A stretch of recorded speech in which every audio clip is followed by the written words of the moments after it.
10월 30일 FOMC에서 정말 QT 중단 선언이 나올까요? QT 종료가 예상보다 훨씬 빨라질 가능성이 커지고 있습니다.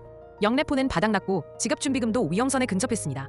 최근 레포 시장에선 유동성 고갈 신호까지 감지되고 있습니다. 지금부터 그 배경을 살펴보겠습니다. 미국 시장에 수상한 조짐이 감지되고 있습니다. 유동성을 조절해오던 장치들이 동시에 힘을 잃고 있기 때문입니다. 가장 먼저 눈에 띄는 건 영레포 잔고입니다. 영레포는 연준이 금융기관의 돈을 빌리며 시장에서 유동성을 흡수하는 방식입니다. 과잉 유동성을 제거하기 위한 수단이죠. 이 잔고가 2023년 초 2.3조 달러에서 2025년 10월 현재 24억 달러 수준으로 줄었습니다. 잔고가 줄면 시장에 돈이 풀리는 것이고 실제로 S&P 500 등은 상승해 왔습니다. 하지만 이제는 더 이상 줄일 영레포가 남아있지 않습니다. 다음은 지급준비금입니다. 지급준비금은 은행이 연준에 예치하는 자금입니다.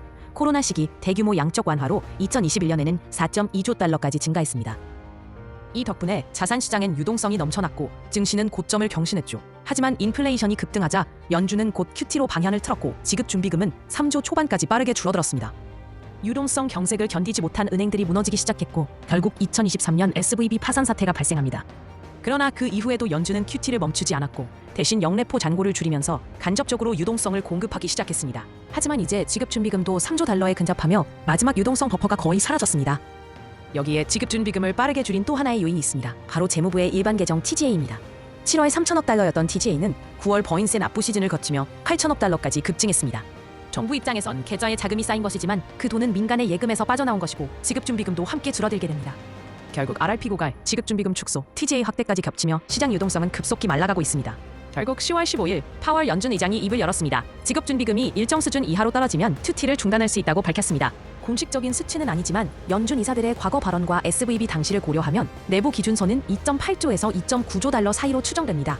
현재 지급준비금은 2조 9,330억 달러 수준이므로 이 흐름이라면 내년 1에서 2월쯤 QT가 중단될 것이라는 의견이 지배적이었습니다. 그런데 최근 또 하나의 경고 신호가 등장했습니다. 바로 레포 사용이 눈에 띄게 증가한 겁니다. 레포는 은행이 하루짜리 단기 자금을 연준에게 빌리는 구조입니다. 보통은 분기말이나 연말처럼 자금 수요가 몰릴 때에만 늘어납니다. 하지만 지금은 그런 시점이 아님에도 레포 거래가 계속 증가하고 있습니다. 일부 은행들이 단기 유동성 부족을 겪고 있다는 뜻입니다. 레포까지 늘어나며 유동성 고갈이 예상보다 빠르게 진행되고 있습니다. 연준도 더 이상 개응을 늦출 수 없어 보입니다. 지금 미국 시장의 유동성 파티는 끝을 향해 가고 있습니다.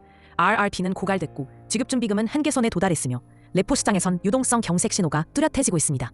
QT 중단은 원래 내년 초쯤으로 예상됐지만 이제 시장은 10월 30일 새벽 열릴 FOMC 회의에서 파월이 어떤 결정을 내릴지 주목하고 있습니다. 시청해주셔서 감사합니다. 내일도 새로운 시각의 소식 전해드리겠습니다.